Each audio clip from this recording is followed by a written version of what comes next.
Look, I'm not a world-class athlete. I'm over 60, I've got my own aches and stiff joints just like you. But here's the uncomfortable truth. Most people our age are getting weaker every single year. And after 60, that doesn't just mean less muscle.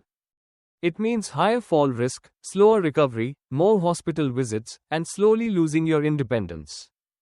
So, as a doctor who has spent years helping people after 60 protect their heart, brain, and mobility, I want to give you something very simple and very practical. My top 5 movements for staying strong after 60. These are not bodybuilding exercises. They're not about six-pack abs or lifting heavy weights. They are about one thing: keeping you independent. If you're 60, 70, even 80 plus, and you start these now, they can completely change how you feel in your 70s and 80s.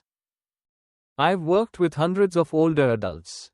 I've watched some people decline rapidly, and others stay sharp and strong well into their 80s. The difference wasn't expensive equipment or fancy gyms. It was consistency with a few key movements. These 5 are my non-negotiables. The ones that really matter. Number 5 is the most important, but it's also the one almost everybody ignores. We'll come to that in a moment. First, we need to start with the foundation, your legs. Because if you can't get up from a chair without help, your independence is already disappearing. Our first movement is the sit to stand from a chair. This is exactly what it sounds like. You sit down in a sturdy chair, and you stand up using your own strength. Now, most people over 60 can still do this, once or twice. But here's the problem: they struggle. They push with their hands, they rock their body forward, their knees hurt, or they feel off balance. And yet, think about how many times you do this every day. Getting off the toilet. Standing up from the sofa. Getting out of the car. Getting out of bed and onto a chair. If you lose this one movement, you need help for almost everything. The sit to stand trains 3 essential things. First, functional leg strength. Walking is good, but walking alone doesn't build enough strength in your thighs and hips. This movement targets exactly the muscles you need to stand up safely and confidently. Second, balance during transition. Most falls in older adults happen during a transition, sitting to standing, turning, stepping off a curb. Sit to stands teach your body to handle that moment of in between, when you're not fully seated and not fully standing. Third, hip and knee mobility. When you stop bending your knees deeply, they stiffen. Once they stiffen, you bend them even less, and the cycle continues. This gentle, repeated bending through a safe range keeps those joints moving. Here's how to do it safely. Use a sturdy chair that doesn't roll or swivel. Sit toward the front, feet flat, about hip width apart. Lean your chest slightly forward. Push your feet into the floor and stand up, trying to use your hands as little as possible. Then slowly lower yourself back down with control. If you need to, keep your hands on the armrests at first. Over time, aim to just touch them lightly or not at all. Start with 5 repetitions. Rest. Then do another 5. If all you did for the next month was sit to stands 5 days a week, your legs would already feel different. Our second movement is the wall push-up. Now, don't panic. I'm not asking you to get on the floor. A wall push-up is simply a push-up done standing, with your hands on a wall. Why is this so important after 60? Because you still need upper body strength for real life. Pushing yourself up from bed. Opening heavy doors. Pushing a shopping trolley. Catching yourself if you stumble. And here's what most people get wrong. They train their arms, but forget their chest, shoulders, and the stabilizing muscles around the shoulder blades. Wall push-ups work all of that, without straining your joints. Stand facing a wall, about an arm's length away. Place your hands on the wall at chest height, a little wider than your shoulders. Step your feet back slightly so your body is at a gentle angle. Bend your elbows and bring your chest toward the wall. Then push the wall away and return to your starting position.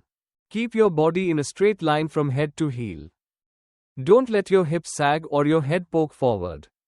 This movement builds 3 things. First, pressing strength in your chest, shoulders, and arms. Second, shoulder stability, which protects against shoulder pain and injuries. Third, gentle load on your upper body that also helps your heart and circulation. Start with 8 to 10 repetitions. If that's too hard, move your feet closer to the wall. If it's too easy, step your feet further back to increase the angle. Our third movement is heel raises while holding onto a counter. This one looks almost too simple, which is exactly why people ignore it. But for older adults, your calves, the muscles behind your lower leg, are absolutely crucial. Your calves are your second heart for your legs. They pump blood back up toward your heart every time they contract. Strong calves mean better circulation, less pooling of blood in your feet, and more stable walking. They also play a major role in balance and preventing falls. Every time you step, climb stairs, or change direction, those calf muscles are working. Here's how to do it. Stand behind a sturdy chair or at a kitchen counter. Lightly hold on for support. Keep your feet about hip width apart. Slowly lift your heels off the ground, rising onto the balls of your feet. Pause for a second at the top. Then slowly lower your heels back down. Move with control, no bouncing. Over time, you can progress this in 3 ways. Hold for 2 seconds at the top. Do them with one hand holding on instead of 2. Eventually, try a few with fingertips only, or even no hands, if your balance allows. Aim for 10 to 15 repetitions. Rest, then repeat for a second set. Now, our fourth movement might surprise you, because it doesn't look like exercise at all. It's simply standing balance on one leg, with support. Most people think of strength as, how much weight can I lift? But after 60, one of the best predictors of your health is, how well can you balance? Poor balance is one of the strongest risk factors for falls. And falls, unfortunately, can lead to fractures, hospital stays, and a rapid loss of independence. The good news? Balance can be trained, and it improves faster than you think.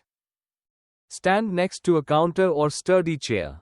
Lightly hold on with one hand. Shift your weight to one leg, and gently lift the other foot off the floor, just a few centimeters. Keep your chest tall, look straight ahead, and breathe normally. Start by aiming for 10 seconds on each leg. If that's easy, hold for 20 to 30 seconds. As you improve, try touching the counter with just one finger, or occasionally letting go for a second or 2, then holding on again. You are training 3 things here. Your ankles and hips to make tiny corrections. Your brain to process balance information more quickly. Your confidence, which is just as important as the physical part. Do this near something solid, and never push to the point where you feel like you might fall. Now we come to number 5. This is the one almost everyone skips. And yet, it may be the single most powerful movement for keeping you independent after 60. It's called the carry. Not running, not jumping, just carrying a light weight while you walk. Think about your daily life.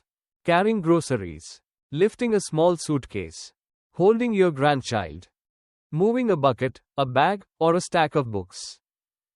That's what the carry trains. Full body strength, grip strength, posture, and heart health all at the same time. Here's how to do a simple version at home. Take a light weight, a filled water bottle, a small bag of rice, or a light dumbbell if you have one. Hold it in one hand at your side. Stand tall, gently draw your belly in, and keep your shoulders relaxed. Now walk slowly and steadily across the room. Turn around, walk back. That's one trip. Then switch the weight to your other hand and repeat. This does 3 incredibly important things. First, it builds grip strength. And grip strength, believe it or not, is one of the strongest predictors of overall health and longevity. When you stop using your hands for real tasks, your grip weakens quickly. Second, it trains your core and posture. Your body has to resist bending or twisting toward the weight, which means your deep stabilizing muscles are working the whole time. Third, it gently challenges your heart and lungs. You're walking, carrying, coordinating. It's like a mini full body workout, but very safe and controlled. Start with a very light weight and a short distance. Walk for about 20 to 30 seconds on each side. Rest. Repeat 2 to 3 times. Over time, you can increase the distance or the weight, but always stay in a zone where you feel safe and in control. You should be able to talk while doing it, slightly challenged, but not gasping for air. So there you have it. Sit to stands, the foundation of getting up by yourself. Wall push-ups, keeping your upper body strong for real life.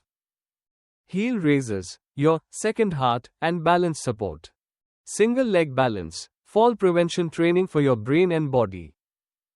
Carries, full body strength, grip, posture, and heart health all in one.